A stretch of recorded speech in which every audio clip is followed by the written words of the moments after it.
RCN. Le son de la différence.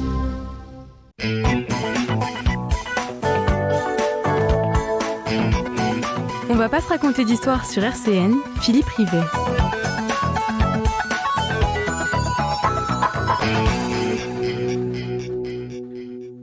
Bonjour à tous et à toutes. Nous sommes partis pour 55 minutes d'émission en compagnie d'un invité politique jusqu'au bout des ongles, ce qui ne plaide pas forcément sa faveur par les temps qui courent, mais un invité qui réussit pourtant encore à nous étonner, qui continue à étonner la classe politique, médiatique si j'ose dire, qui réussit aussi à susciter une oreille attentive à ses propos, qu'on y souscrive ou pas, ce qui constitue une belle performance. Ce qui l'a conduit à se faire un nom récemment à l'Assemblée nationale, puisque c'est son groupe politique qui a porté la motion de censure. Est-ce qu'il continuera à confirmer aussi sa percée médiatique et politique, puisque le 8 juin, son groupe déposera une proposition de loi pour abroger l'article 10 de la loi sur la réforme sur les retraites. L'article 10 mentionne que l'âge de départ à la retraite est désormais de 64 ans. J'ai nommé Bertrand Pancher, député de la première circonscription de la Meuse, président du groupe LIOT pour Liberté, Indépendance, Outre-mer et Territoire, qui compte 20 députés. Bonjour Bertrand Pancher, comment allez-vous ? Ça va très bien. Je suis très heureux d'être à RCN. Je découvre cette très très belle radio dans ce beau quartier. Jusqu'à midi, on va pas se raconter d'histoire sur RCN. Donc, selon le principe de l'émission, Bertrand Pancher, on va jeter un coup d'œil sur votre parcours personnel et politique, qui se confond d'ailleurs, parcours politique, depuis la fin de vos études. Oui. Vous êtes titulaire d'une licence de droit et d'une maîtrise de sciences éco. Vous êtes né, je dois le préciser, le 5 juin 1958 à Saint-Miel. Vous êtes un pur Meusien, accroché à votre territoire, et on y reviendra. Vous entrez en politique dans le sillage de Gérard Longuet. Vous travaillerez au sein de son cabinet quand Gérard Longuet était ministre des Postes entre 86 et 88. Vous devenez 7 ans plus tard maire de Bar-le-Duc, fonction que vous occupez par 2 fois, entre 1995 et 2001, puis de 2014 en 2017. En 2001, vous devenez président du Conseil général de la Meuse, mais l'expérience sera courte puisque 3 ans plus tard, vous êtes battu au cantonal. Est-ce que votre défaite s'explique par un désamour des Barisiens qui auraient vraiment critiqué votre départ de la mairie, qui auraient vu ça comme une désertion, ou est-ce le cumul des fonctions, car vous étiez en effet président à Bar-le-Duc, mais conseiller à Paris du ministre de l'écologie, des ministres de l'écologie successifs, c'était Roselyne Bachelot et Serge Lepelletier, si mes souvenirs sont exacts.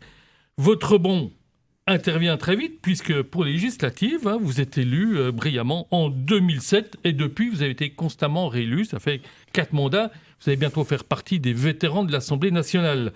Vous vous faites connaître sur les questions environnementales. Vous êtes l'auteur d'un rapport remis à Nicolas Sarkozy sur la démocratie écologique, pendant que Nicolas Sarkozy était président de la République. Vous nous direz ce qui a été concrétisé, acté ou pas. Vous participez notamment à la conférence d'Urban en 2011, de Paris en 2012, où vous représentez l'UDI. L'UDI est la fondation de laquelle vous avez participé aux côtés d'un certain Jean-Louis Borloo. Borloo qui vous traitez laurier, parce que récemment, France Info rappelait, en citant Borloo, que vous étiez très enraciné avec la France au bout de vos chaussures. Cette citation, que j'ai donc retirée du site de France Info, qui était publiée le 30 avril dernier, vous y recevez également les compliments du député LFI Éric Coquerel, Coquerel déclare « LIOT est peut-être le groupe qu'on n'attendait pas, Bertrand Pancher est peut-être le président qu'on n'attendait pas ». C'est donc votre heure de gloire, de gauche à droite, vous êtes encensé, sauf peut-être du côté de Matignon ou de l'Élysée. Mais votre heure de gloire avec l'introduction. Donc, après cette présentation, est-ce que vous avez des choses à ajouter ? Non, Philippe Rivet, Je vois que vous êtes très très bien documenté. J'ai peu de choses à ajouter, sauf peut-être convenir que, comme tout le monde, on fait parfois des erreurs dans le cadre de ses propres engagements, publics et privés. Et peut-être que une des raisons de mon échec, notamment lorsque j'étais président de département et ma non-réélection, c'était sans doute que les Barisiennes et les Barisiens avaient été surpris et n'avaient pas compris mes choix politiques. J'avais été très très bien réélu. J'ai brigué la présidence du département parce que je pensais que ça allait nous permettre de disposer de davantage de moyens pour être plus efficace et plus être utile. J'ai confondu un peu vitesse et précipitation. C'est une erreur. Ça m'a permis de retomber au bas de l'affiche, en bas de l'affiche, d'avoir une petite traversée du désert. Et je pense que ça fait du bien, puisque ça rend beaucoup plus humble et ça permet de rebondir. J'entends pas souvent des politiques, notamment à ce micro, faire ce genre de mea culpa. Donc c'est quand même à noter, je le précise pour les auditeurs. Les politiques ont quand même du mal à reconnaître leurs erreurs, même si personne n'est à l'abri des erreurs. Et comme citoyen, on ne peut pas attendre des politiques parfaits. Non. Donc je préciserai quand même que vous avez été donc membre du Parti radical, le parti l'UDI, que vous avez quitté en 2022. Là. Oui, parce qu'en fait, moi je suis indépendant dans l'âme, indépendant, et j'étais au Parti radical qui était également à l'UDI. Nous avions un problème là d'existence au Parti radical. J'étais resté au Parti radical parce que c'était le parti de Jean-Louis Borloo qui lui avait permis de reprendre l'UDI, et je n'ai pas partagé les choix du Parti radical de se rapprocher avec Emmanuel Macron. Je pense qu'il faut travailler évidemment avec la majorité actuelle, mais il faut rester complètement indépendant, voter ce qui est bien, ne pas voter ce qui n'est pas bien. Et j'ai trouvé que c'était un très mauvais choix stratégique. Et comme je suis indépendant, j'ai souhaité rester indépendant. Vous êtes indépendant au moment de la loi de finances, là, vous votez pour ou votez contre ? Alors j'ai la loi de finances. Alors c'est compliqué parce que la loi de finances, il y a eu un 49-3. C'est-à-dire que c'était un vote, une adoption de la loi de finances sans vote. Voilà. La contrepartie, c'était dépôt ou pas de motion de censure. À l'époque, on a dit pas de dépôt de motion de censure, mais on a expliqué au gouvernement qu'on voulait avoir des contreparties très claires pour ne pas être à l'origine ou voter une motion de censure. Donc on était dans le cadre d'une discussion, négociation un peu compliquée. Il n'y aurait pas eu de 49-3, vous auriez voté pour ? Il n'y aurait pas eu de 49-3, j'aurais pas voté pour le budget, peut-être une abstention en se disant bon, c'est le premier budget. C'est ce que j'avais fait d'ailleurs la dernière fois, je crois, le précédent mandat avec Emmanuel Macron. Je crois que les membres de mon groupe parlementaire avaient même voté favorablement le premier budget. Après c'était abstenu et ensuite opposé au budget.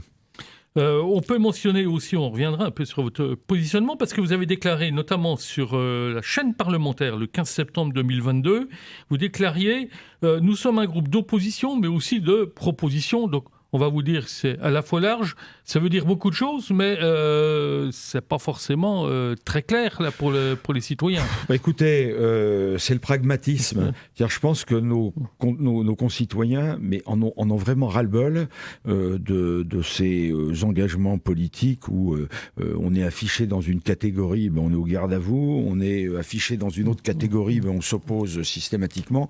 Moi, l'ADN de mon groupe parlementaire, et j'avais déjà fait lors du précédent mandat en président Liberté et Territoire, c'est de regrouper des parlementaires issus des territoires, de la centre-gauche, des PS qui n'ont pas fait, du parti des députés socialistes qui n'ont pas fait les accords avec LFI, jusqu'au centre-droit. Et on se retrouve toujours sur des votes communs. Et on le fait en analysant les textes. Comme nous sommes enracinés sur les territoires, bien on voit bien ce qui doit être amélioré, on voit bien ce qui doit être accepté, et on voit bien ce qui n'est pas acceptable. Et c'est vraiment l'ADN de notre groupe parlementaire. Et je pense que c'est aussi une des conditions de réussite de notre pays, c'est-à-dire de s'écouter, de dialoguer et d'agir avec pragmatisme en direction d'un renouveau pour notre pays. Bertrand Pancher, est-ce que vous évoquez l'ADN de votre groupe? Est-ce qu'il ne connaît pas quand même parfois quelques soucis avec le génome? Quand je vois le vote, j'ai remarqué qu'il y avait 7 députés de votre groupe qui ont voté pour l'abrogation de l'obligation vaccinale pour les... Oui, alors oui, parce que nous avons des députés ultramarins dans notre groupe, et il faut quand même savoir qu'il y a une particularité en Outre-mer. Vous savez qu'il y a 5 millions de nos concitoyens qui sont en Outre-mer. En Outre-mer, il y a toute la tradition de la médecine locale, toute la tradition des médicaments liés à la nature, et il y a vraiment dans ces régions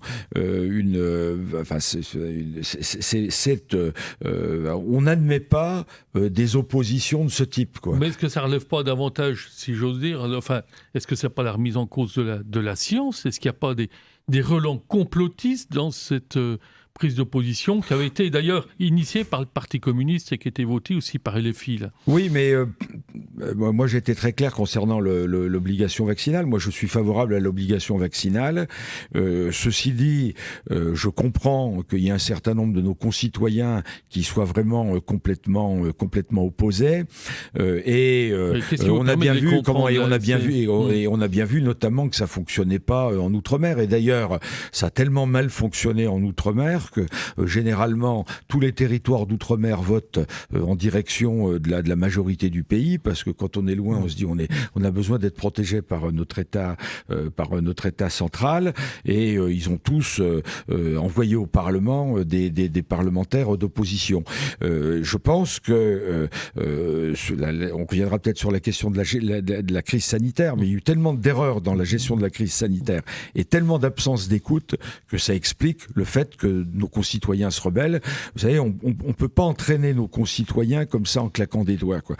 Il faut qu'on prenne du temps, il faut qu'on explique. Quand on n'est pas d'accord, il faut qu'on se dise on fait pas tout de suite et on fera demain. On reviendra peut-être sur la question. C'est les suites de la gestion de la crise sanitaire. C'est les suites de la gestion de la crise sanitaire, et une des raisons pour laquelle, à mon avis, on s'oppose autant dans notre pays à parfois des décisions de bon sens, c'est parce qu'on pose jamais la question à nos concitoyens, parce que notre État est décentralisé à aucun niveau, parce que on a l'impression que c'est toujours les mêmes qui décident de la même chose, et finalement ça marche ça marche pas. Donc, je vais continuer encore quelques instants pour compléter votre CV. Vous avez également déposé plusieurs propositions de loi, notamment une proposition de loi constitutionnelle visant à garantir une meilleure impartialité et indépendance des membres du Conseil constitutionnel. Là, c'était antérieur aux décisions du Conseil constitutionnel, oui. Mais c'est clair, les décisions du Conseil constitutionnel, notamment les deux concernant le RIP, parce que vous avez déposé aussi une proposition pour le recours, pour faciliter le recours au référendum. Au référendum. Oui. Ça part d'un constat. Notre démocratie est malade. Et une démocratie malade, ça peut conduire un grand pays comme la France à des régimes autoritaires. Des régimes autoritaires, c'est la corruption, c'est l'affaiblissement du pays. Enfin, c'est des valeurs qui sont aux antipodes de ce que nous incarnons. Et si on veut faire en sorte que notre démocratie fonctionne, il faut qu'elle respire.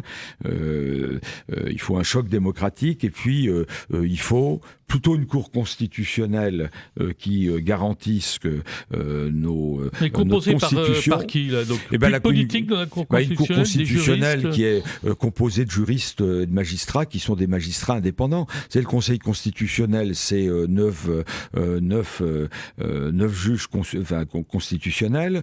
3 sont nommés par le président de l'Assemblée nationale, 3 par le président du Sénat, 3 par le président de la République. Sur les 9, il y a 2 anciens ministres et 2 anciens Premier ministre. Et le Conseil constitutionnel, c'est pas nouveau, ce n'est pas une cour constitutionnelle depuis le début de la Ve République. Ils prennent des décisions de temps en temps en lisant la Constitution, et ils prennent des décisions de temps en temps des décisions politiques. Une des plus grandes décisions politiques, puisqu'on a un peu le temps d'en parler sur votre radio, c'est l'élection présidentielle ayant opposé Balladur et Chirac. En 1995, tous les deux avaient fait exploser les comptes de campagne. Enfin, dans aucune démocratie, on accepte une élection avec des gens qui ont triché. À l'époque, le président du Conseil constitutionnel était socialiste. Eh bien, à l'époque, ils ont invalidé cette élection présidentielle. Ils l'ont validé. Ils ont validé l'élection présidentielle.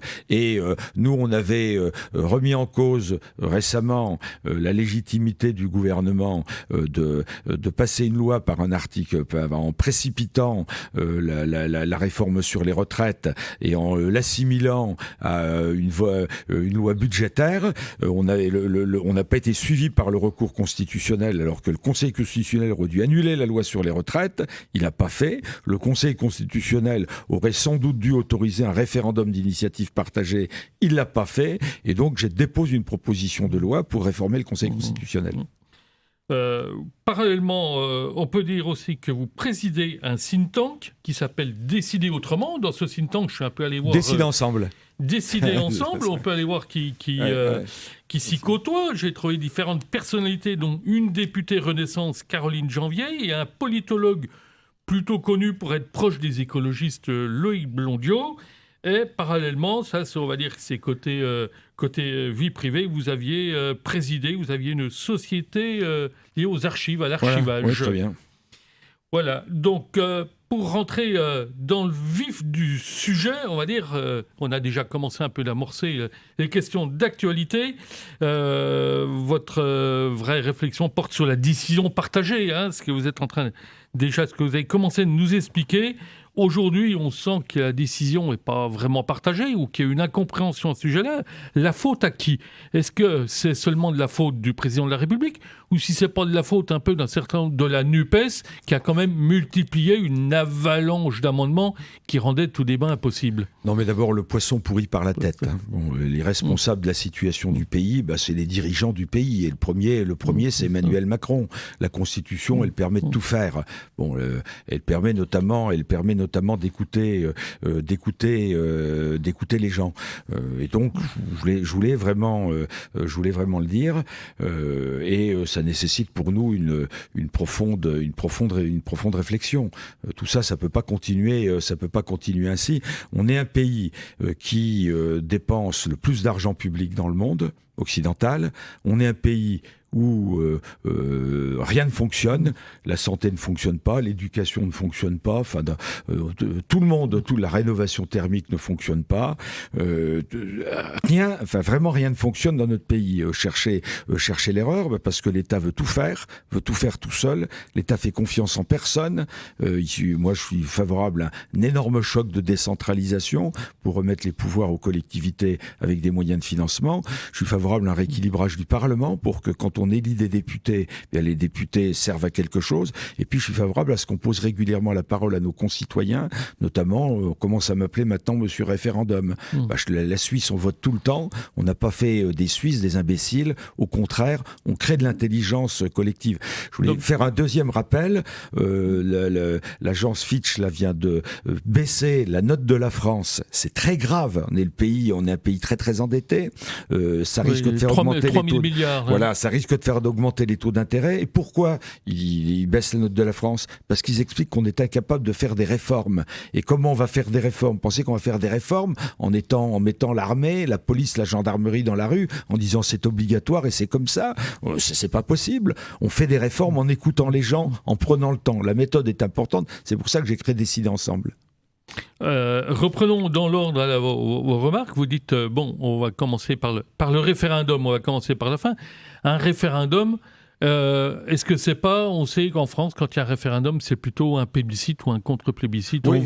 On vote davantage pour celui qui pose la question ou contre que pour la question elle-même. Comment faire évoluer cette culture ? Forcément, parce qu'on pose jamais la question à nos concitoyens. Alors, le jour où on pose la question, bling, ils rentrent dans l'art, passez-moi l'expression, comme au pouvoir public. Il faut généraliser la participation à tous les moyens.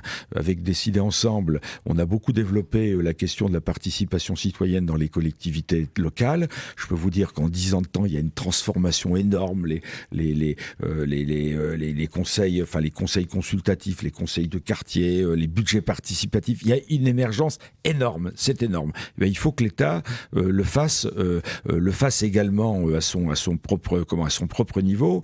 Et vous êtes favorable au budget participatif? Est-ce que c'est pas finalement un peu de la poudre non, moi j'ai regardé, vous savez, le site Dessiner ensemble, il est public. Nous, justement, on analyse les budgets participatifs dans toutes les collectivités. On remet une fois par an les trophées de la participation citoyenne à des très très exemples de participation. Moi, je vais vous donner un exemple. Dans le nord du département de la Meuse, il y a eu une commune de 2000 habitants. Ils ont mis un budget participatif en direction du conseil municipal des jeunes. Et ils leur ont dit, voilà, nous on vous donne, vous avez des moyens pour mettre en place des actions, mais ce qu'on vous demande simplement, c'est d'aller voir les parents, les enseignants, d'aller voir tout le monde et de revenir avec des propositions partagées. Et cette commune, cette commune, c'est éteint. C'est éteint. Oui. Et c'est formidable ce que ça crée en termes de liens, enfin de liens social, quoi. Alors il y a plein d'initiatives. Il y a des collectivités où on interpelle le conseil municipal met à l'ordre du jour tel ou tel sujet. Moi, j'ai une commune dans mon département, Ménil-la-Horgne. Le maire avait pas envie de se représenter. Et le maire a dit, écoutez, moi, je veux bien me représenter, mais on fait le budget du début jusqu'à la fin ensemble et on fait tous les budgets ensemble tout le temps.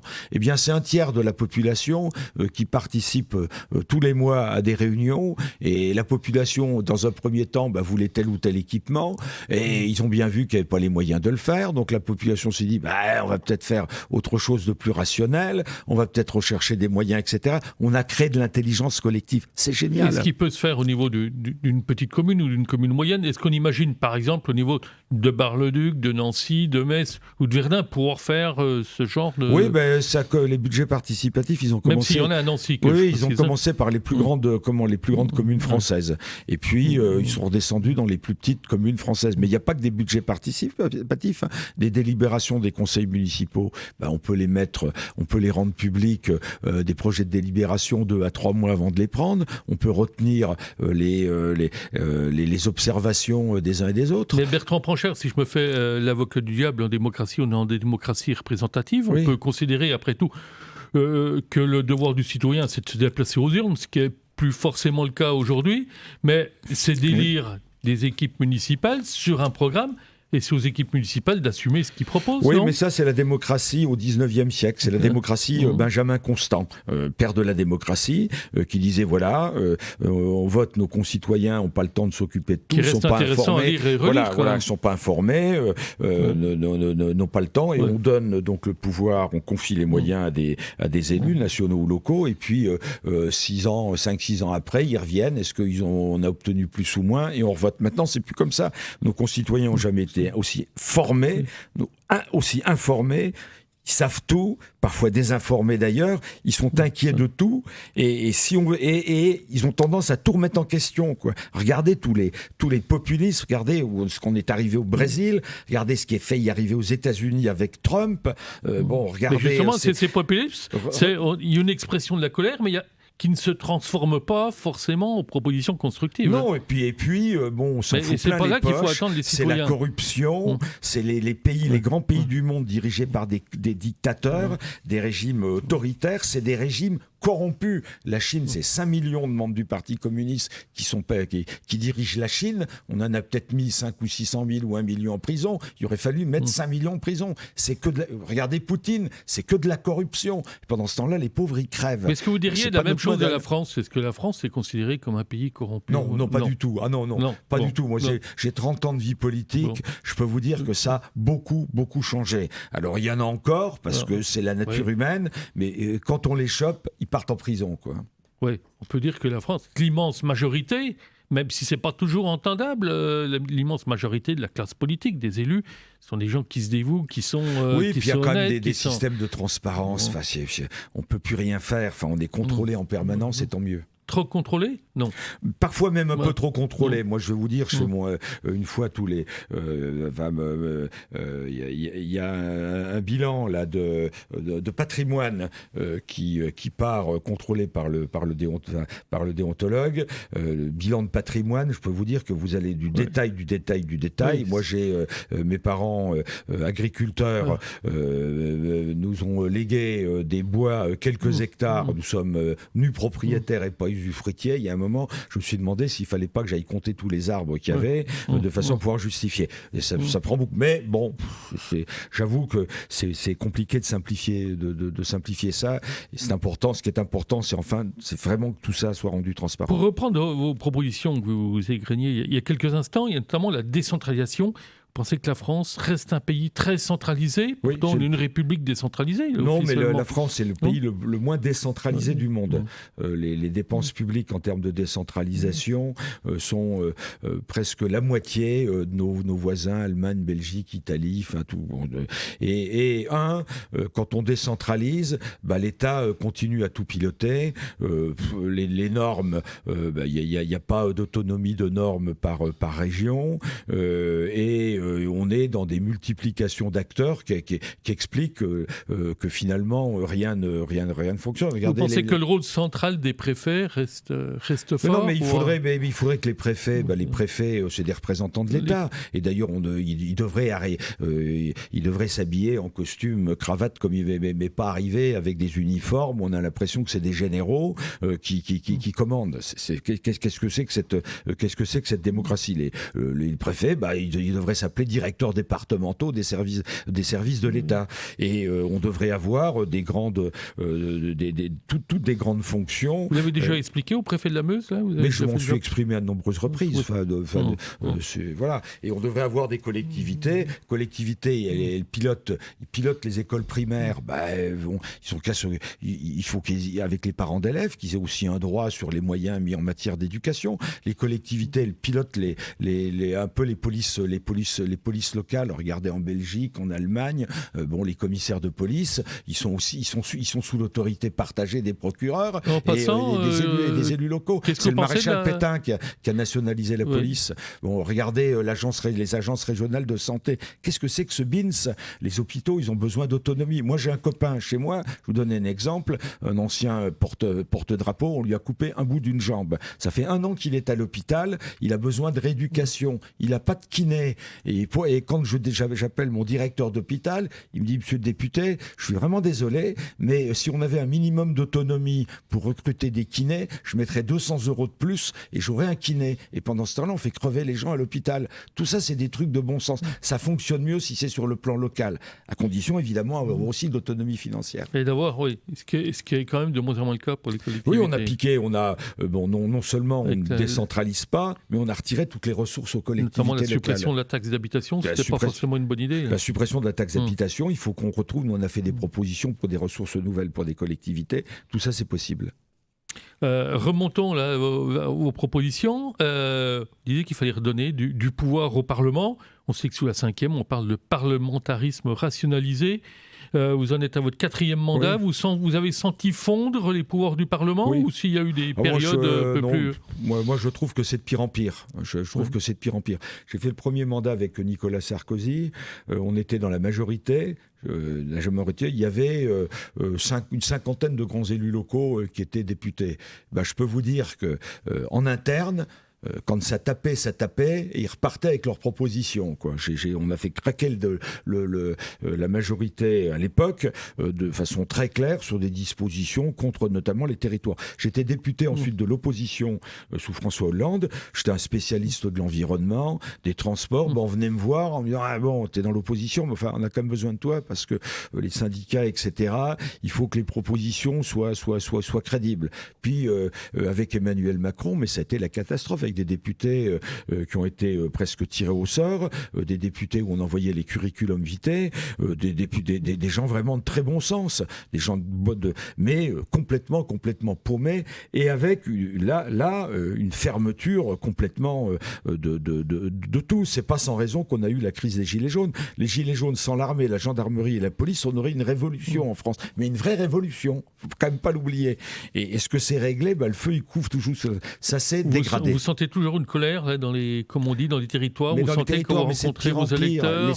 Les électeurs, ils disent ça sert plus à rien. Alors dans les sondages, on dit c'est Marine Le Pen qui l'emporte. Tu penses, Marine Le Pen n'a pas plus de propositions que d'autres, même sans doute davantage. Ouais. Et les électeurs disent de toute façon, Bertrand, on croit plus en rien. Et bravo pour ce que tu fais avec tes parlementaires, parce que au moins tu nous écoutes et vous essayez de construire ensemble. On va venir en deuxième partie d'émission, mais quand vous parlez du Front National, il y a 2 députés dans la Meuse. Il y a vous et il y a Florence Goulet, députée Rassemblement National, députée de Verdun pour faire ça. Vous avez des relations avec elle? Vous avez des contacts? Non, moi je travaille pas avec l'extrême droite. Bon, vous pensez qu'il y a un risque d'extrême droite à la prochaine présidentielle? Ah oui, moi je vais vous dire.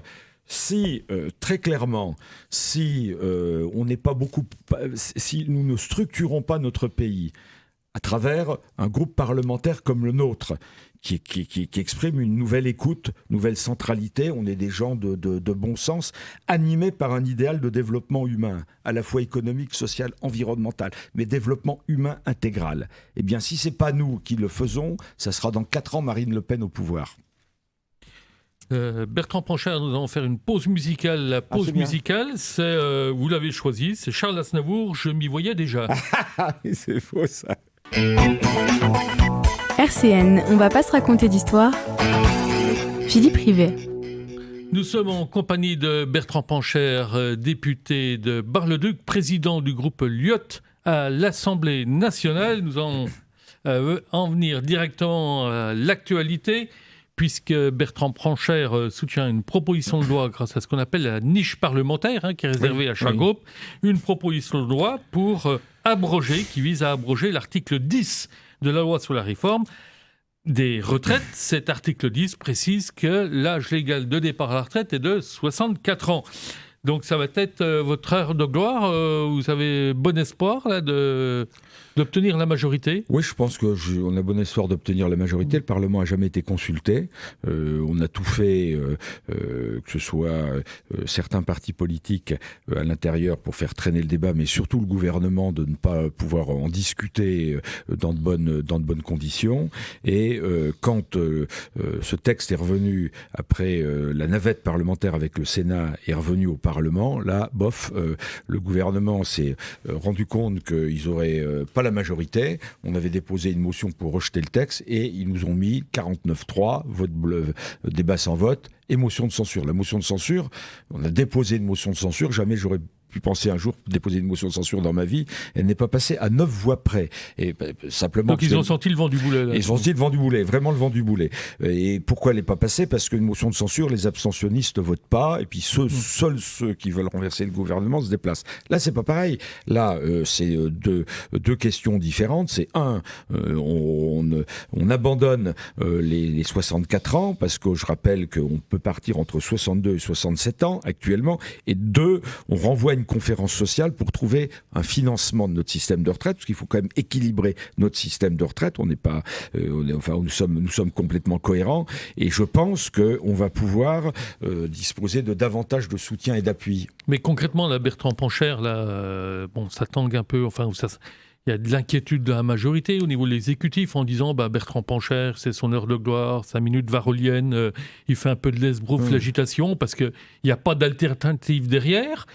Concrètement, si votre proposition de loi est votée, le gouvernement ne peut pas rester en place. Théoriquement, il peut, mais politiquement, ça sera quand même difficile pour lui. Mais quelle est l'alternative en dehors d'une conférence sociale? Qu'est-ce que vous proposez? L'alternative dans quel domaine?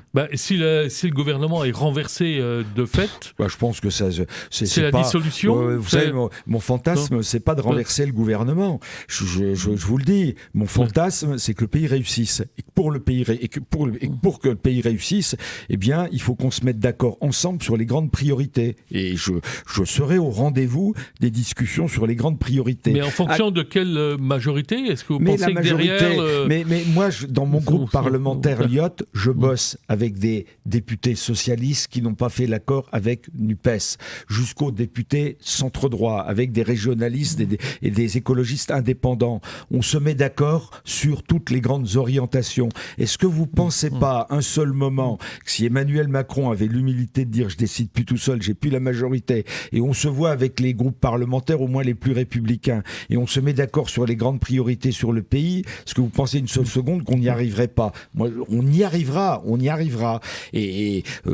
À travers le 8 juin prochain, notre dépôt de loi sur les retraites, c'est 2 messages. D'abord, il faut revenir sur cette réforme, qui est une réforme mais d'une grande injustice, et une réforme et demander qu'on travaille autrement pour financer notre système de retraite, y compris, on a des propositions très claires. On peut accélérer la réforme Touraine pour avoir les 43 années de cotisation. On peut trouver des ressources complémentaires. C'est que 16-17 milliards d'euros 2030 maximum dans le pire des cas. On peut le faire. Et le deuxième message, c'est de dire maintenant, attendez, ça suffit, on ne va pas continuer 4 ans comme ça. Il y a des grandes réformes pour notre pays, des réformes en termes de justice sociale. Vous pensez que c'est Emmanuel Macron qui bloque le pays, là? Mais le poisson pourrit par la tête, je vous le dis une deuxième fois. On n'a pas besoin d'un président avec un gros cerveau, on a besoin d'un président avec des grandes oreilles, c'est-à-dire de quelqu'un qui nous écoute. Les Français sont généreux, intelligents. Enfin,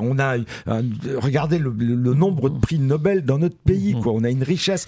Il faut faire travailler les gens ensemble, il faut prendre du temps. On a des grandes organisations syndicales, patronale, donc, c'est la conférence sociale, forcément sur les retraites. Une conférence sociale, vous savez, moi j'avais dit... un nouveau Grenelle. J'avais dit à la Première ministre, quand elle nous a annoncé la question des retraites, on se tutoie quand on se voit, je lui dis, tu sais, je comprends pas ton truc.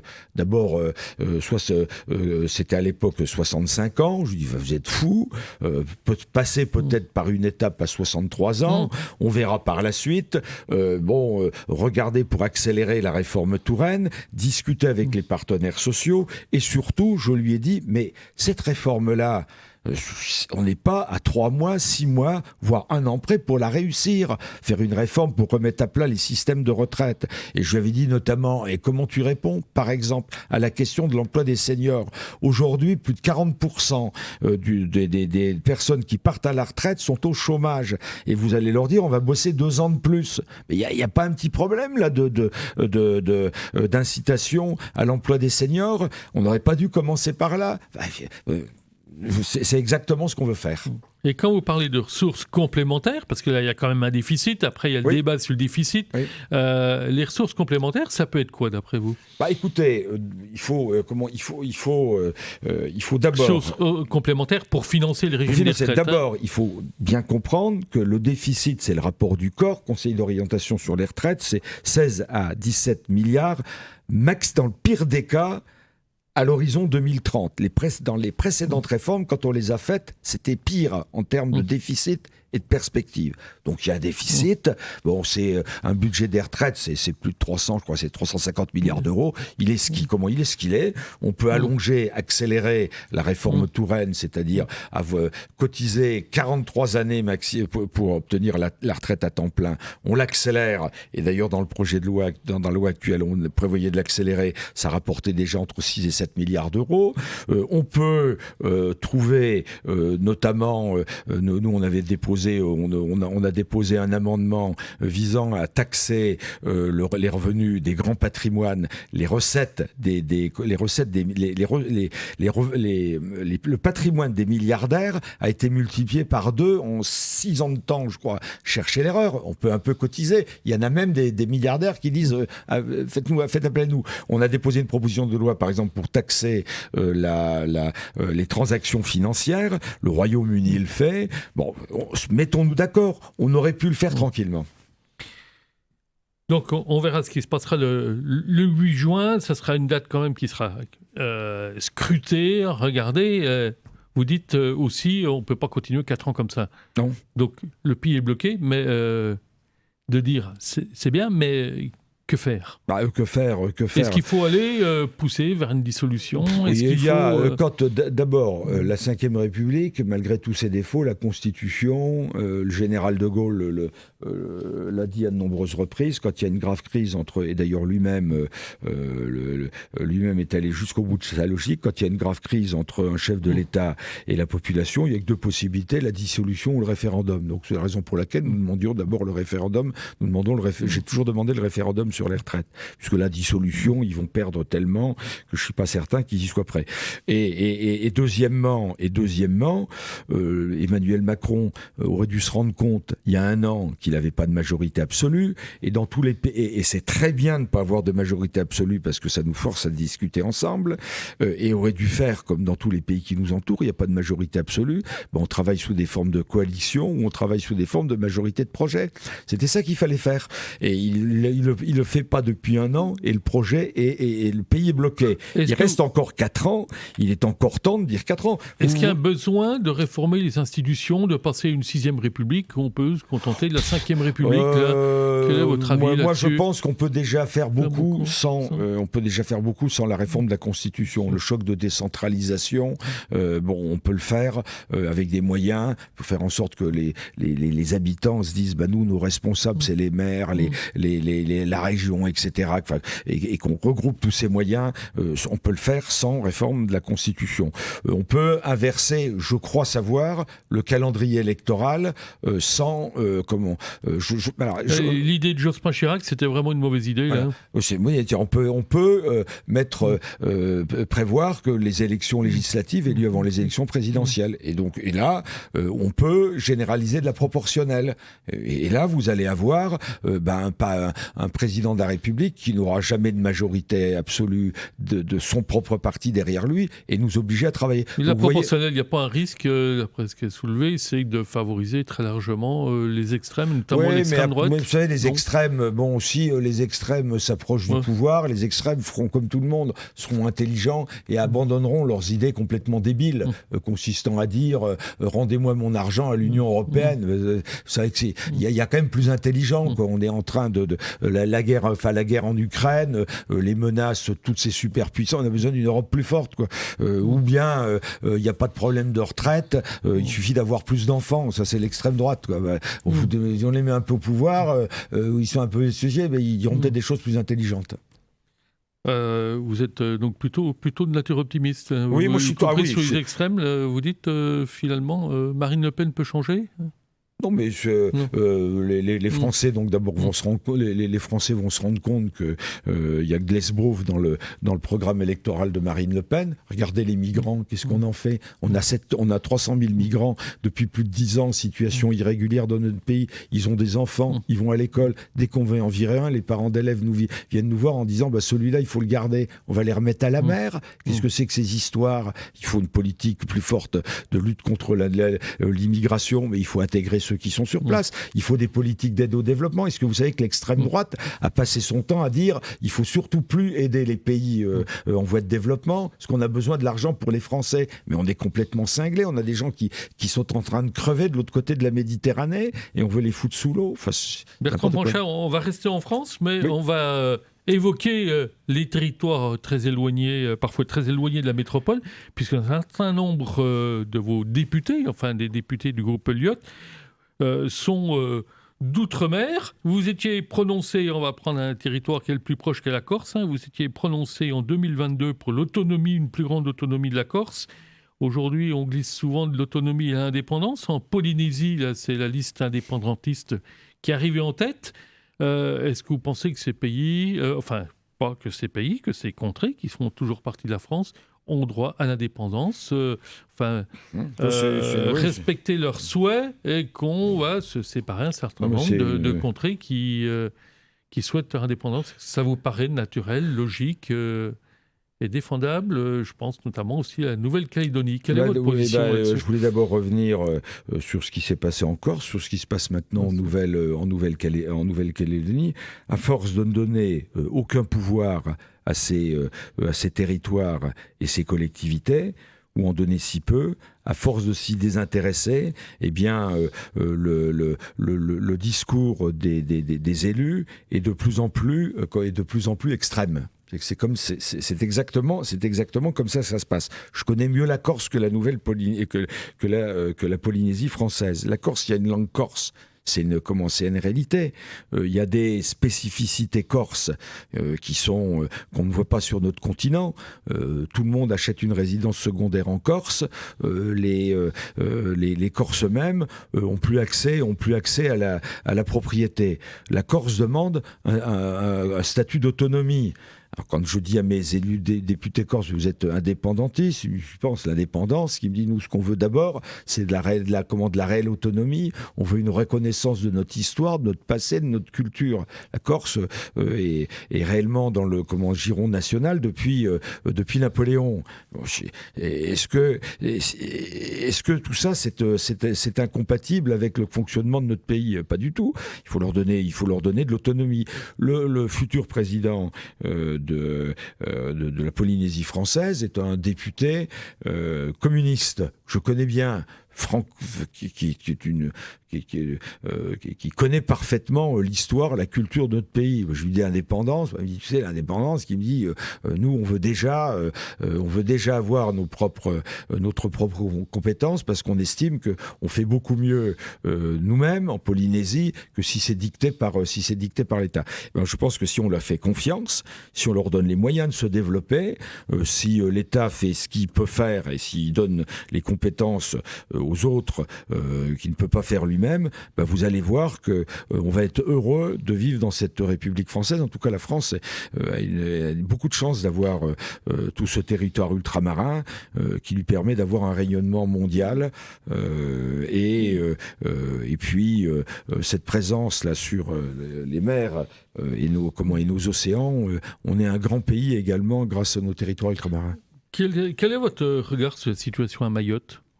Alors sur la situation à Mayotte, c'est une situation un peu particulière, parce que là, c'est ce qui vraiment... Alors on a deux situations en matière de migration qui sont compliquées en France. Une situation en Guyane et une situation à Mayotte. C'est à peu près pareil. Mayotte, les Comores sont tout près. On renvoie des Comoriens qui parlent le français, enfin qui étaient français il y a encore quelques années aux Comores. Ils reviennent aussitôt ça leur coûte 50 ou 100 euros. Ils retravaillent au noir et ils remboursent leur famille. On a le même problème également en Guyane. On traverse le Suriname, là, le fleuve, c'est des barques qui passent dans tous les sens, et le Brésil c'est pareil. Dire voilà, on peut pas lutter contre l'immigration. Faut se rendre compte quand même d'une réalité. Moi je pense que pour revenir à Mayotte, on peut pas rêver d'un avenir équilibré à Mayotte sans un développement des Comores. Alors le problème des Comores, c'est que maintenant il y a un problème géopolitique, c'est-à-dire que la Russie, la Chine tentent de déstabiliser les Comores. C'est un régime particulièrement corrompu. Puis des régimes corrompus, puis des régimes autoritaires et corrompus. Et c'est un peu la difficulté, c'est-à-dire à mon avis d'abord aider les populations avant d'aider les gouvernements. Moi je milite beaucoup pour des politiques d'aide au développement. Je m'occupe beaucoup d'aide au développement en Afrique. Mais il faut que ça touche directement les populations eux-mêmes. Mais ça c'est toujours compliqué. Là. C'est toujours compliqué, mais la France, c'est pareil, notre politique d'aide au développement, nous, c'est les grandes sommes, les grands moyens, on discute d'État en État, ça fonctionne pas. L'Allemagne fonctionne de façon complètement différente.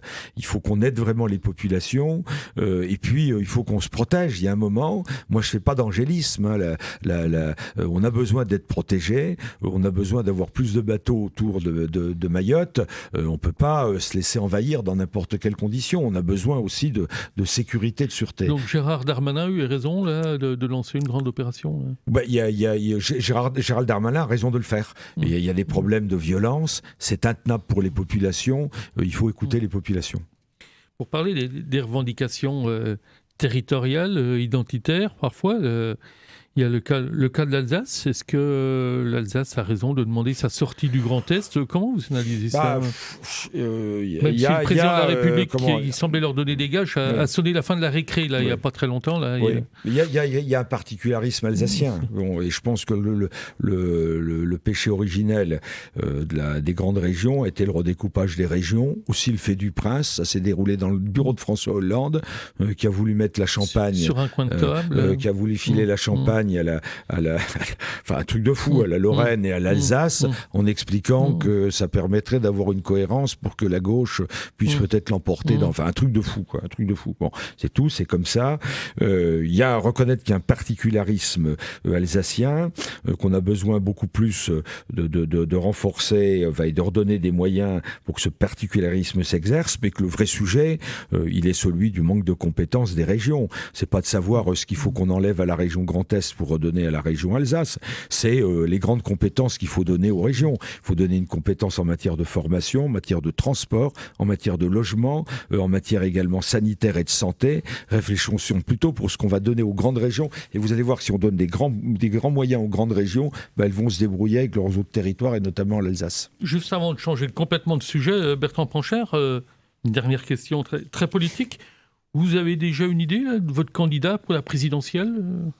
Non, mais chaque temps suffit sa peine. Moi, je veux d'abord structurer la vie politique autour de la création d'un nouvel espace central. Pourquoi je veux le faire? Parce que on est face à 3 grands mouvements politiques qui sont animés par des personnes qui ont les mêmes défauts, les mêmes travers, et qui font que la France ne pourra jamais fonctionner. Emmanuel Macron qui décide tout seul, Marine Le Pen qui décide tout seul, et Jean-Luc Mélenchon qui décide tout seul. Éventuellement, vous seriez prêt à payer votre personne et à vous présenter à la présidentielle? Non, mais je vous rappelle que le sujet pour moi... Mais vous, est-ce que vous seriez candidat?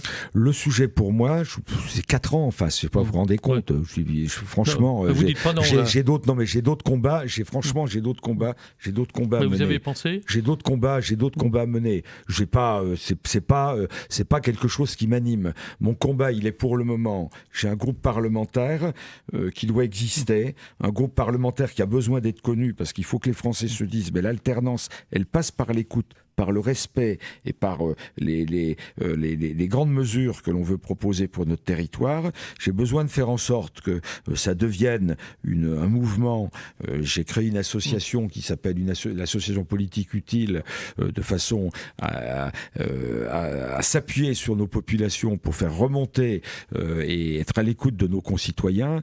Il faut structurer tout ça. Il y aura une étape qui n'est pas une étape négligeable à laquelle je réfléchis, qui est la liste pour les prochaines élections européennes. J'ai déjà assez de boulot. Et franchement, je peux pas faire tout seul. Ça, je vous garantis. Jusqu'à midi, on va pas se raconter d'histoire sur RCN. Comme on approche très vite de la fin de l'émission, il nous reste quelques minutes. On a quand même le temps de poser un questionnaire de Proust revisité par mes soins. Je vais vous demander, première question, votre couleur préférée? Ma couleur préférée, c'est le bleu, parce que c'est la couleur du ciel, c'est la couleur de l'espoir. Votre expression fétiche? Mon expression fétiche... Il y en a une drôle, une vache avec un chapeau de gendarme, ça fera jamais un gendarme. Le mot que vous détestez le plus? Le mot que je déteste le plus, c'est peut-être casse-toi ou je veux pas te parler. Votre principal défaut? C'est l'impatience. Votre qualité première? Ma qualité première, j'espère que c'est l'écoute. Votre personnage historique préféré? Mon personnage préféré historique, c'est Garibaldi. Mes parents, mon grand-père était italien et tout jeune, j'étais fasciné par Garibaldi. Quand j'ai lu l'histoire de Garibaldi, je l'étais un peu moins, mais ça a toujours été mon personnage favori. Votre personnage politique de référence? Mon personnage politique de référence, c'est peut-être le général de Gaulle. Votre loisir préféré? C'est la course à pied, j'en fais beaucoup. Si vous n'aviez pas été politique, quel métier auriez-vous embrassé ? J'aurais peut-être été dans l'humanitaire, peut-être été dans le social, j'aurais peut-être été journaliste, en rêvant de transformer le monde. Dixième et dernière question du questionnaire de Proust. Votre rêve le plus fou ? Ah, mon rêve le plus fou, habiter sur une île paradisiaque. Et puis la petite question surprise, ce que vous n'avez jamais osé dire publiquement et que vous auriez envie de dire là tout de suite maintenant. En politique, comme partout, il faut d'abord s'aimer. Et on va terminer en musique avec un musicien que vous connaissez bien, que vous appréciez aussi là. On partage cette passion de Stan Getz. Ah, Stan Getz, c'est très beau. Et avec un morceau, c'est How Deep is the Ocean.